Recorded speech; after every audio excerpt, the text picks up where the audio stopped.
Merhaba arkadaşlar, kanalıma hoş geldiniz. Bugün sizinle beraber aklınızdaki kişi bugün hayatında neler yaşıyor ve siz neler yaşayabilirsiniz bunlara bakacağız. İlahi güçten en net bilgileri alarak aktarabilmek için niyetimi alıyorum. Enerjiye dahil olmak için kanalıma abone olmanız yeterli. WhatsApp'ta ücretsiz bir şifa grubumuz var. Dileyen arkadaşlarım açıklamalar kısmındaki linkten bu gruba da dahil olabilir. Günlük his yüklemeleri ve şifa çalışmalarını paylaştığım grubum. Şimdi hemen başlayalım. Öncelikle aklınızdaki kişi bugün hayatında neler yaşıyor? Hangi enerjiler hakim hayatında? Kurban metaforu olarak geliyor. Ruhsal uyanış, rahmani yönlerin açığa çıkması ve şeytani yönleriyle sınanmak. Evrensel enerji kartı kötü şans, sert ve travmatik bir geçmiş. Geçmişinden kaçmayıp yüzleşmenin sınavını vermek. Şimdi günün enerjisine baktığımızda aklınızdaki kişinin hayatında bugün biraz öfke, kızgınlık ve kavga enerjilerinin olduğunu söyleyebiliriz.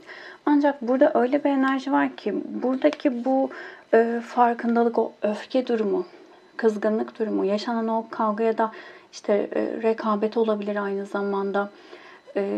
Ağır eleştiriler olabilir, ağır eleştiri duymak olabilir. Şimdi burada geçmişte yaşadığı şeylerle yüzleşmesine sebep olacak diyebiliriz. Şimdi burada öyle bir enerji var ki burada yaşayacağı o negatif durumla beraber, ortaya çıkacak olan negatif durumla beraber geçmişinde yaşadığı durumları tekrar hatırlayacak olabilir. Geçmişteki o olayla beraber o bağlantıyı kuracak olabilir aklınızdaki kişi. Ve bu da aslında ruhsal olarak da ne yaşadığını, neden bu duyguların içerisinde olduğunu ya da neden hep bu tarz insanları ya da durumları hayatına çektiğini fark edeceği bir süreç oluşturacak diyebiliriz. Şimdi öfke, sürpriz ve şahlanma kartları geldi. Şimdi biraz önce söylediğim gibi buradaki o öfke enerjisiyle beraber aklınızdaki kişinin bu enerjisi içte bazı şeyleri kapatamamak olabilir. Bazı şeyleri kabullenememekten kaynaklı olabilir. Öfke halleri, kızgınlık durumları dışarı yansıtma, kontrol dışı hareketler dedi. Sürpriz kartı, eğlence dolu bir süreç, keyifli geçen zaman, sürpriz doğum günü hazırlıkları dedi. Şahlanma kartı da hayatındaki kahramanın desteği ile şahlanma. Şimdi öfke kartıyla beraber biraz önce dediğimiz gibi bu öfke artık aklınızdaki kişinin özellikle o geçmişteki bağı fark etmesiyle beraber kendiyle barışmasına sebep olacak diyebiliriz. Yani kontrol dışı gerçekleşen durumlar, onun durumlarda, olaylarda ya da yaşadığı kişilerle problemler içerisinde verdiği tepkilerin, o kontrollü dışında verdiği tepkilerin farkına varmaya başladığı bir sürecin içerisinde olacak ve bu da onun kendi içindeki o barışı sağlamasına sebep olacak diyebiliriz. Bazıları için çok hızlı bir süreç olacak bu. Bazıları için de daha uzun sürebilir. Farkındalık seviyesine göre değişiklik gösterecek tabii ki. Ama burada çok net ruhsal olarak bir uyanış gerçekleşecek diyebiliriz. Sürpriz kartıyla beraber eğlence dolu bir süreç. Tutku kartı da geldiği için şimdi burada günün enerjisinde daha çok böyle şey gibi değil de flörtleşme enerjisinin yüksek olduğu bir gün olabilir onun hayatında. Şimdi görüşüyorsanız sizinle arasındaki ilişki de böyle olabilir ki biraz sonra ona bakacağız. Görüşmüyorsanız da genel olarak böyle çok büyük bir enerji olarak hissetmedim buradakini açıkçası. Daha çok böyle flörtleşme olabilir. Sosyal bir ortama katılacak olabilir. Birinin doğum günü olabilir. Eğlenceli bir ortama girecek olabilir. Burada birazcık flörtleşme ve beğenilme durumlarının olacağını söyleyebiliriz. Şimdi şahlanma kartı da geldi. Özellikle sürekli söylüyoruz ya, birçok kişi de söylüyor işte kahraman aramayın, kurtarıcı beklemeyin diye.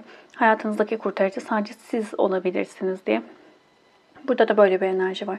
Şimdi şahlanma kartı hayatındaki kahramanın desteğiyle şahlanma der bize. Hazine kartı da kendi içindeki hazineyi keşfetmekten bahseder.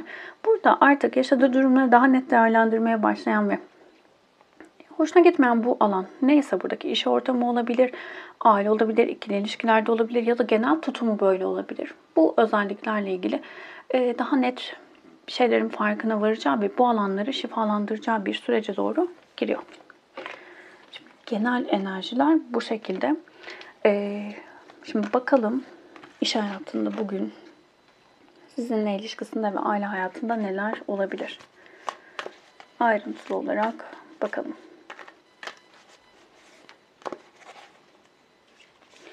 Öncelikle iş hayatı, para dörtlüsü, kılıç kraliçesi, para şövalyesi. Evet. Şimdi iş hayatıyla ilgili baktığımızda bazı kayıplardan korkan bir enerjisi var aklınızdaki kişinin. İş hayatında maddi kayıp yaşamaktan ciddi şekilde korkuyor. Elindekileri koruyamama durumu onu biraz tedirgin ediyor diyebiliriz. Bazıları için de biraz kıskançlık enerjilerinin hakim olduğunu söyleyebiliriz. Burada iş ortamında farklı, yani arkadaşlarından biri diyelim, ondan daha iyi bir pozisyona geçtiyse ya da daha böyle çok para kazanıyorsa, genel olarak çevresindeki kişileri kıskanma olarak da yansıyabilir ama ben daha çok burada para kaybetmekten korkan bir enerji olarak hissettim diyebilirim. Burada para kaybetmekten korkan bir enerjisi var. Genel olarak iş hayatına güvenemiyor olabilir. Şimdi iş sektörüne de güvenemiyor olabilir. Genel bir güvensizlik durumu var. Parasal olarak kaybetme korkusunun çok yüksek olduğunu söyleyebiliriz.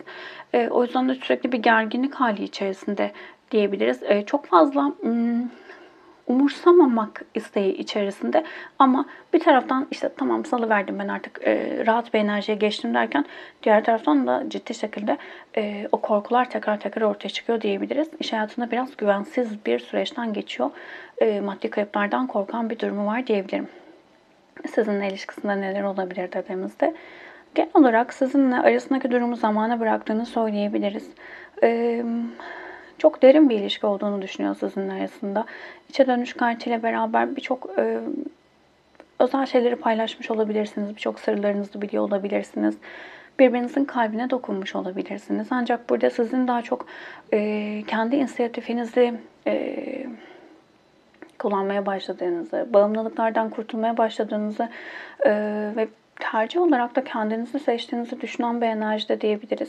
Sizin biraz öfkeli olduğunuzu düşünüyor ona karşı ve genel olarak sizin işte o duruşunuz, o soğuk enerjinizi daha çok zamana bırakan bir enerji içerisinde.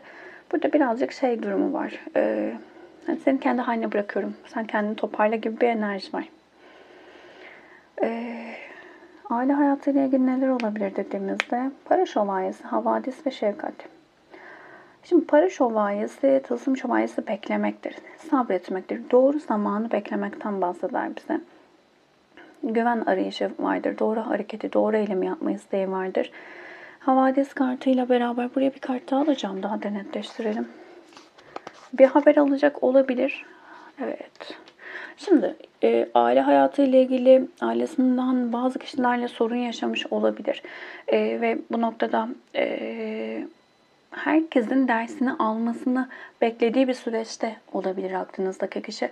Örneğin uyarmıştır ailesindeki kişiler ama kimse dinlememiştir onu ve söylediği şey ortaya çıkmıştır. Ya da bunu bekliyor. Gerçeklerin ortaya çıkmasını, adaletin yerine gelmesini, adaletin işlemesini bekleyen bir enerji içerisinde ve bununla ilgili haberi alacak. Cümleyi bilmiyorum doğru kurabildim mi ama. Yani burada daha önce ona hak verilmeyen, belki onun dışlandığı bir durumun içerisinde kaldı ve o da ya ben biliyorum bu benim dediğim gibi diyerek kendini çektiği bir süreçten geçmiş olabilir ve bu süreçte onun dediklerinin doğru olduğu, adaletin işlediği ve çok net ve kendi haklılığını kanıtladığı bir sürecin içerisinde girdiğini söyleyebiliriz. Bununla ilgili bir havadis alacak ve burada daha çok belki ailesi ondan tepki bekleyecek olabilir ama bekliyor olabilir ama daha böyle şefkatle yaklaştığı bir süreç olacak. Burası güzel geldi. Şey hissettirmedi açıkçası bugünkü enerjide. Bazen çok fazla ego hissediliyor. Çok fazla hem de. Ama bugünün enerjisinde daha sakin, daha oluruna bırakmış bir enerji var diyebiliriz. Şimdi onun hayatında bunlar oluyor. Sizin hayatınızda neler olabilir, buna bakalım. Bugünün enerjisinde siz neler yaşayabilirsiniz? Şimdi ayın ruhu olarak geliyorsunuz. Belirsizlikler ve netlik kazanmamış durumlar var. Karamsarlık, korku ve huzursuzluk duyguları seni esir alabilir. Kendini güvende hissetmeyebilirsin dedi. Evrensel enerji kartı, stratejik yaklaşımlar, cesaret, dürüst bir tutum sergilemek, güçlü ve enerjik hissetmek. Şimdi genel olarak doğru adımlar atmak isteyen bir sürecin içerisindesiniz. Çünkü korkuyorsunuz. Ciddi bir belirsizlik durumu var ve bu sizi çok çok fazla huzursuz ediyor diyebilirim. Ancak bunun yanı sıra burada birazcık egosal durumlar da var diyebilirim. Ego yaptığınız bazı konular olabilir. Bazı durumlarda çok fazla negatif şekilde etkilenmiş olabilirsiniz. Ya da nasıl söyleyelim? Sizin de böyle ego yaptığınız bir durum ortaya çıkmış olabilir yaşadığınız durumlarla beraber. Bu enerji biraz yüksek geldi. Yani buraya biraz dikkat etmekte fayda var. Ego çok güzeldir ama her şeyde olduğu gibi her zaman söylüyorum, seviyesini doğru ayarlayabilmek önemlidir. Ego güçtür. Çok güzel şeyler için değerlendirilebilir, kullanılabilir. Ama o seviyeyi aştığınızda, dengeyi kaybettiğinizde karşısındaki insanlara acı veren, merhametsizce davranan bir enerji ortaya çıkarabilir. Üstten bakma, kibir enerjileri ortaya çıkarabilir. Buraya dikkat etmekte fayda var. Burada birazcık belki de yaşadığınız şeyleri daha kolay atlatabilmek adına ego yaptığınız bir sürecin içerisinde olabilirsiniz bugün. Buraya dikkat edin. Şimdi yavaşlama kartı geldi. Zafer ve keşfetmek. Zaman gerektiren işler ve çalışmalar, sürecin yavaşlaması. Genel olarak baktığınızda bir yüzleşme bekliyor olabilirsiniz. Ya da gerçek manada bir mahkeme süreciniz varsa bu mahkeme sürecinin çok hızlı olmasını istiyor olabilirsiniz. Ama sistem tarafından bu durum birazcık yavaşlatılıyor diyebilirim. Birazcık daha zamana ihtiyacınız var. Yüzleşme için de zamana ihtiyacınız var. Bir mahkeme süreci varsa da yakın bir süreçte mahkeme olacaksa bu süre biraz yani mahkeme tabii ki olabilir ama olur ama konuşuyordum. Yani netleşmez ve işte örneğin ertelenebilir gibi durumlar olabilir. Yani sonuç almayı bekliyorsanız biraz beklediğinizden daha uzun sürebilir bu süreç. Bununla ilgili bilgiler de alacak olabilirsiniz bugün. Zafer kartı, zorluğa karşı zafer kazanmak, gelecek için atılan ilk adımlar, başarılı süreçler dedi. Şimdi burada zihniniz ve kalbiniz arasında gidip gelen enerjilerdesiniz. İkilemdesiniz ve ne yapacağınızı çok da bilemiyorsunuz açıkçası. Sadece burada şunu söyleyebilirim. Belki o kalbi susturabilmek adına kazanmak isteğiniz çok yükselmiş olabilir. Ya da işte burada dediğim gibi egosal bazı durumlar yaşadıysanız bu alan artık adalet ya da işte kalbim ne diyor, mantığım gerçekten ne istiyor gibi düşünmektense benim olmalı, ben bunu istiyorum, bu olacak gibi bir enerji ortaya çıkarıyor olabilirsiniz. Buraya dikkat etmekte fayda var. Özellikle şunu söyleyeceğim. Şimdi kolektif bir açılım. Hepinizde uyumlu olmayacaktır ama bazı arkadaşlarım burada çok fazla inat yapmış olabilir. Yani şöyle söyleyebilirim. Kalbiniz artık ya bu ilişki yani yürümeyecek ya da işte bu durum artık olmayacak, sana fayda sağlamayacak, seni mutlu etmeyecek derken diğer taraftan da zihniniz tamam bu ilişki yürümeyecek ama çok canı yandı. Sen de işte şunun canını yak, bunun canını yak gibi bir durumun içerisine girmiş olabilirsiniz. Yani artık mutluluk ya da aşk, sevgiden çıkıp kazanma isteğinin o karanlık büyüsüne kapılmış olabilirsiniz. Buraya dikkat edin lütfen. Bu çünkü sizin hayatınızda karma yaratır. Bu sizin hayatınıza negatif durumları getirir. Egonun bunu yapmasına izin vermeyin. Şimdi keşfetmek kartı, kendini keşfetmek, potansiyelini dışarı yansıtmak, yeteneklerinin öğrenildiği bir süreç. Şimdi ani bazı değişiklikler, değişim ve dönüşümler olacak olabilir hayatınızda. Burada yaşadığınız olaylar olabilir. Karşınıza çıkan işte tesadüf diye adlandırdığımız tevafuk olan aslında durumlarla kendi içinizde hiç farkında olmadığınız bazı şeylerin farkına varacak olabilirsiniz. Bu bazılarınız için ruhsal iyileşme olabilir, ruhsal tekamülünüzde daha hızlı ve daha güzel yol almanızı sağlayacak bir durum, duygu ya da bir özellik olabilir. Bazıları için de bir yetenek olabilir. Hiç fark etmediğiniz, hiç bilmediğiniz ya da hiç denemediğiniz bir şey. Deneme isteği içerisinde olarak burada çok güzel bir enerji ortaya çıkarabilirsiniz. Güzel bir enerji var aslına bakarsanız. Sadece burada biraz sabırlı olmanız gereken ve gücünüzü güzel kontrol etmeniz gereken, adaletten yana olmanız gereken bir sürecin içerisindesiniz. Belki de büyük bir çoğunluğunuz burada ki sınavınız, belki de bu ilişki içerisindeki en büyük sınavınız ego olabilir. Orada neden bu his içerisindeyim? Buna bakmakta fayda var diyebilirim. Şimdi örnek olarak vereceğim. Çok uç olabilir belki ama örneğin üçlü bir durumun içerisindeyseniz ve karşı tarafı bırakacak, bana gelecek, bana gelmeli gibi bir durumun içerisine girdiyseniz eğer, şimdi burada mesela tercih edilmeme, değerli hissetmeme gibi bir durum olabilir. Geçmişte işte kendi ailenizde, anne baba ilişkinizde böyle bir durum yaşamış olabilirsiniz. Bu travmanın diyelim artık yansımalarını hayatınızda görüyor olabilirsiniz gibi bir sürü şey olabilir. Bu alana güzel bakmakta fayda var diyebilirim. Evet, sizin için de bu şekilde. Sizde biraz ego çok böyle damarınıza basılmış olabilir. Bakın burada şeyden bahsetmiyorum. Bilinçli tarafta birçok sebep bulabiliriz. Dersiniz ki benim canımı yaktılar, benim damarıma bastılar, bana neler yaptılar sen biliyor musun? Çok yazıyor arkadaşlar öyle. Yani buradaki amacım ya da aktardığım durumdaki dert şey değil. Karşı tarafın haklı, sizin haksız ya da işte ya haklı haksız diye bir durum içerisinde de değiliz.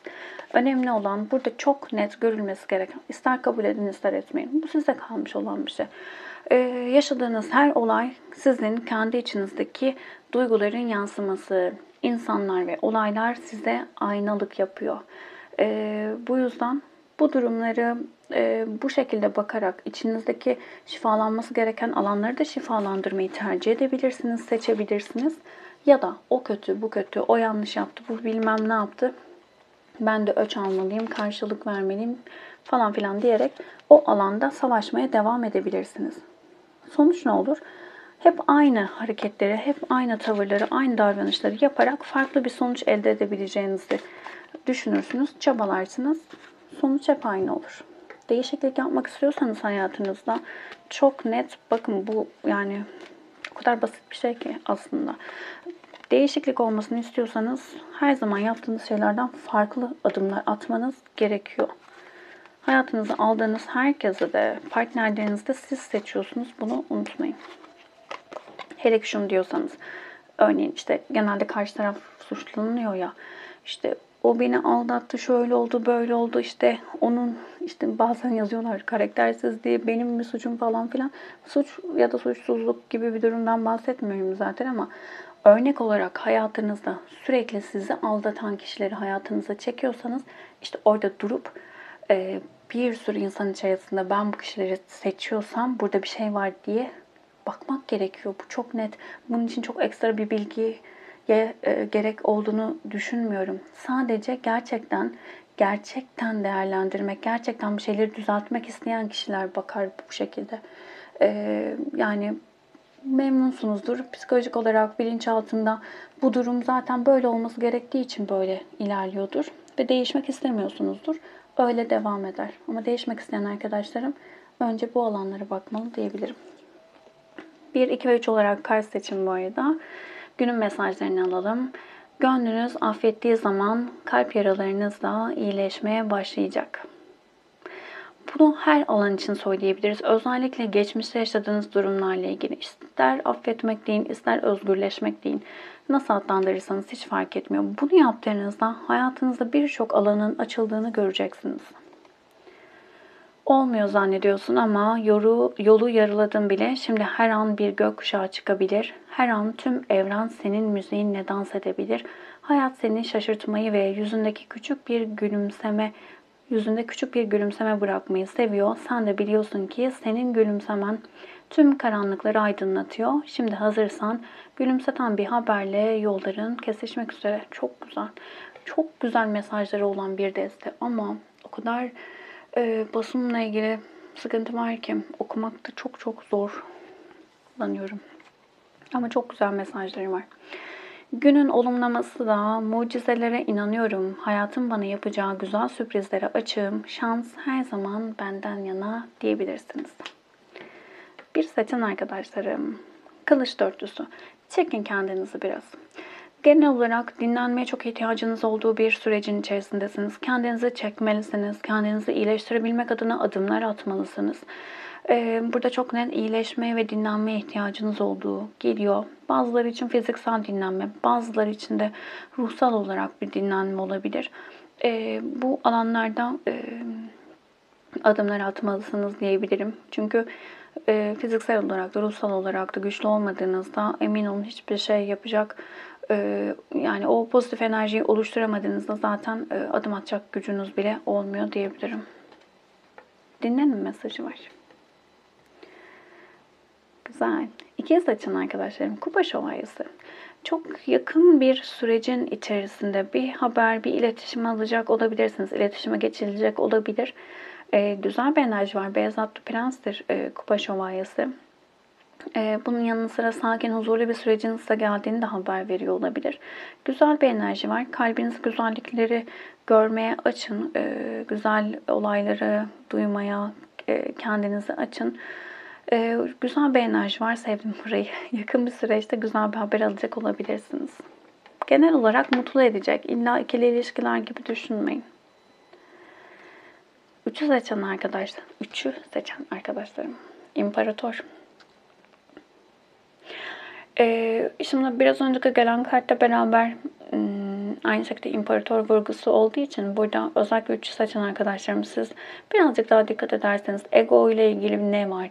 İnatlaştığınız işte sadece inat olduğu için ya da egonuzdan kaynaklı belki de kendinizi büyük görmekten kaynaklı bazı durumların içerisine girmiş olabilir misiniz? Ya da bulunduğunuz ortamdan memnun olmayıp ama mecburi bu egodan dolayı kalmak zorunda hissediyor musunuz? Buraya bakın lütfen. Böyle bir durumum yok diyen arkadaşlarım da baba ile ilgili ya da daha çok baba diyebilirim ben buraya. Baba olarak hissettim çünkü ama ya da eril enerji olarak eril enerjilerle uyumunuza bakın. Kendi içinizdeki eril enerjiyi güzel değerlendirin, dengeleme yapın diyebilirim. Evet, kolektif bir açılım. Hepsiyle uyumlanamayabilirsiniz ama içerisinden mesajlar almaya odaklanın lütfen. Videoyu beğendiyseniz beğen tuşuna basabilir. Abone değilseniz abone olabilirsiniz. Yeni abone olan arkadaşlarım hoş geldiniz. Eski arkadaşlarım destekleriniz için teşekkür ederim. Teşekkür ederim genel olarak da vaktinizi ayırdığınız için. Başka videolarda görüşmek üzere. Hoşçakalın.